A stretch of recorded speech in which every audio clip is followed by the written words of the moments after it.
Welcome to டூட்டீஸ் world. இன்றைக்கி நம்ம சேனலில் பார்த்தீங்க அப்படின்னா இட்லி தோசை மாவு எப்படி அரைக்கிறதுன்னு தான் பார்க்க போகிறோம். நிறைய பேர் எங்கிட்ட அந்த இட்லியோட ரெசிபி கேட்டிருந்தாங்க. ஸோ அவங்களுக்காக தான் இந்த வீடியோ ஸ்டெப் பை ஸ்டெப்பாக எல்லாமே சொல்லியிருக்கேன். வீடியோ ஃபுல்லாக பாருங்கள். நான் வந்து 4 டம்ளர் இட்லி அரிசி எடுத்திருக்கேன். அதே டம்ளரில் 4 டம்ளர் ரேஷன் அரிசி எடுத்திருக்கேன். ரெண்டையுமே 3 தடவை நல்லா கழுவிட்டு 8 மணி நேரத்துக்கு ஊற வச்சுக்கோங்க. இதுக்கு ஒரு 3லேருந்து 4 ஸ்பூன் வெந்தயம் சரியாக இருக்கும். நான் தலை நிறைய போட்டதுனால 3 ஸ்பூன் போட்டுக்கிட்டேன். அளவாக எடுத்திங்க அப்படின்னா 4 ஸ்பூன் போட்டுக்கலாம். அதையும் வந்து அரிசி கூடவே ஊற வச்சுருங்க. அதுவும் நல்லா 8 மணி நேரம் ஊறணும். 8 மணி நேரம் ஊறும் போது 6 மணி நேரத்துக்கு அப்புறமா உளுந்து ஊற வச்சுக்கோங்க. உளுந்து ஃபஸ்ட்டே ஊற வைக்காதீங்க. ரொம்ப நேரம் உளுந்து ஊறினாலும் நல்லா இருக்காது. 2 ஹவர்ஸ் பிஃபோர் ஊற வச்சா போதும். பார்த்திங்கன்னா அரிசி அளந்த டம்ளரில் 4க்கு 1 தேவைப்படாது. வீட்டில் அரைக்கும் போது நான் சின்ன டம்ளர் காமிச்சிருக்கேன் பாருங்கள். அந்த கிளாஸில் 1 டம்ளர் உளுந்து 4 டம்ளர் அரிசிக்கு சரியாக இருக்கும். ஸோ 4 டம்ளர் இட்லி அரிசி, 4 டம்ளர் ரேஷன் அரிசி, 8 டம்ளருக்கு நான் 2 டம்ளர் உளுந்து எடுத்திருக்கேன். டம்ளர் சைஸை நான் வீடியோலேயே காமிச்சிருக்கேன். நான் எந்த கிளாஸில் அரிசி போட்டிருக்கேன்றதையும் காமிச்சிருக்கேன், எந்த கிளாஸில் உளுந்து போட்டிருக்கேங்கிறதையும் காமிச்சிருக்கேன்.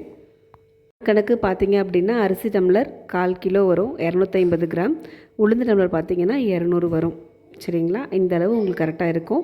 இப்போ உளுந்து நீங்கள் வந்து அரிசி ஊற வைக்கும் போதே முக்கியமாக பண்ண வேண்டியது ஃப்ரிட்ஜில் வாட்டர் ஸ்டோர் பண்ணிவிடுங்க. மாவு அரைக்கிறதுக்காக வேண்டி ஐஸ் வாட்டர் ஊற்றி அரைக்கும் போது மாவு வந்து ஹீட் ஆகாது. அப்படி இல்லைன்னா உளுந்து அரிசியெலாம் ஒரு மாதிரி வெந்து போன மாதிரி ஆகிடும். ஸோ அதனால் கூட இட்லி வந்து கடுகடுன்னு இருக்க வாய்ப்பு இருக்குது. இப்போ பார்த்திங்க அப்படின்னா உளுந்து ஓடிட்டுருக்கு. உளுந்துக்கு வந்து எடுத்த உடனே ஒட்டு மொத்தமாக தண்ணியை ஊற்றிட வேண்டாம், தெளித்து தான் மாவாட்டணும்னு சொல்லுவாங்க.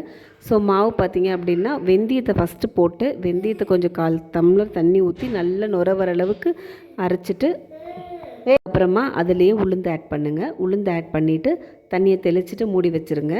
பீரியாடிக்காக அப்பப்போ ஓப்பன் பண்ணி பாருங்கள். அதே போல் கார்னரில் வந்து உளுந்து அரிசி எது அரைக்கும் போது மேலே நின்றுக்கும், அதை மட்டும் அப்பப்போ எடுத்து விடுங்க. அப்படி எடுத்து விடலைன்னா அது மட்டும் அப்படியே முழுசாக மாவில் அப்படியே தங்கிடும். ஸோ கார்னர் எப்போ பார்த்தாலும் எடுத்துகிட்டே இருங்க. உளுந்து ஃபஸ்ட்லேயே தண்ணி நிறைய ஊற்றிட்டிங்க அப்படின்னா சலசலன்னு போயிடும்.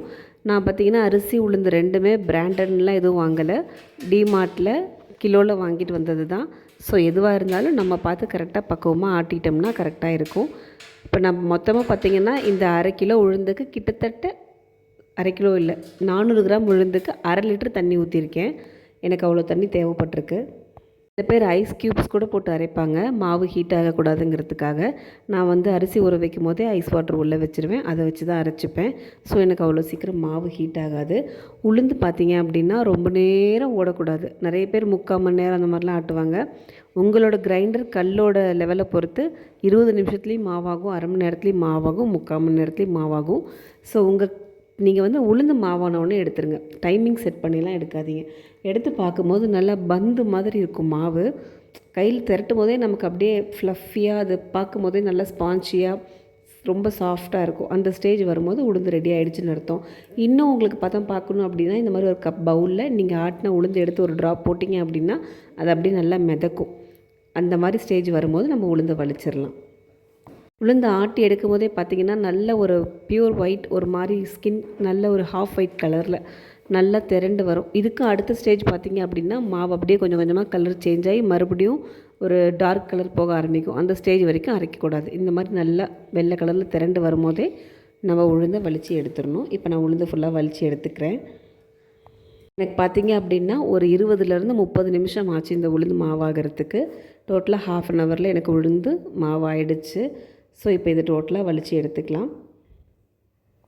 கிரைண்டர் ரன்னிங்கில் வலிக்க வரலை அப்படின்னா ப்ளீஸ் நீங்கள் கிரைண்டரை ஆஃப் பண்ணிவிட்டு சேஃப்டியாக வலிங்க, ரிஸ்க் எடுக்காதீங்க. எப்போ அரிசி போடுறதுக்கு முன்னாடியும் ஃபஸ்ட்டு கிரைண்டரில் தண்ணி ஊற்றிட்டு அரிசி போடுங்க. கிரைண்டர் கடையில் போய் அரிசி நின்றுச்சு அப்படின்னா ஸ்டக் ஆகிடும். அதுக்கப்புறம் நம்ம டோட்டலாக எல்லாத்தையும் வெளியில் எடுத்துகிட்டு திரும்ப போடுற மாதிரி இருக்கும். அந்த தப்பை எப்போவே பண்ணாதீங்க. அரிசி போடுறதுக்கு முன்னாடி வாட்டர் நல்லா ஒரு சொம்பு ஊற்றிட்டு அதுக்கப்புறம் அரிசி போடுங்க. ஒட்டுக்காக கொட்டாதீங்க, எடுத்து கொஞ்சம் கொஞ்சமாக போடுங்க. ஸோ அது ஆட்டோமேட்டிக்காக அப்படியே கொஞ்சம் கொஞ்சமாக லெவல் வந்துடும். அரிசி பார்த்திங்க அப்படின்னா உளுந்து மாதிரி தெளிச்சலாம் ஆட்டணுங்கிற அவசியம் இல்லை. நீங்கள் அரிசி போட்ட உடனே நல்லா உங்களுக்கு எவ்வளோ தண்ணி வேணுமோ ஒரு டம்ளர் ஒரு சொம்பு ஊற்றிட்டு நீங்கள் மூடி போட்டு வச்சிடலாம். அப்பப்போ செக் பண்ணால் போதும். ஏன்னா அரிசி பார்த்திங்கன்னா திக்காயிட்டே இருக்கும், கிரைண்டர் டைட் ஆகும். டைட் இல்லாமல் ஃப்ரீயாக இருக்கிற அளவுக்கு நீங்கள் தண்ணி ஊற்றினா போதுமானது. ஊற்றிட்டு நீங்கள் பாட்டுக்கு உங்களோட அடுத்த வேலையை பார்த்துட்டே இருக்கலாம், சைட் பை சைட். தண்ணி தேவைப்படுதான்னு மட்டும் செக் பண்ணிங்கன்னா போதும். பார்த்திங்க அப்படின்னா சைடு கண்டிப்பாக எடுத்து விடணும், இல்லைனா அரிசி ஃபுல்லாக மேலே அப்பப்போ நிற்கும் பாதி அரிசியாக. அது நாளைக்கு இட்லி சாப்பிடும் போதும் ஒரு மாதிரி குருணையாக வந்துகிட்டே இருக்கும். அதை மட்டும் அப்பப்போ எடுத்து விட்டுட்டு தண்ணி ஆட் பண்ணிக்கோங்க தேவைப்பட்டால். நான் பார்த்திங்க அப்படின்னா ரொம்ப குருணையாகவும் எடுக்க மாட்டேன், ரொம்ப நைஸாகவும் எடுக்க மாட்டேன். ரெண்டுக்கும் மிடில் ஸ்டேஜ் தான்.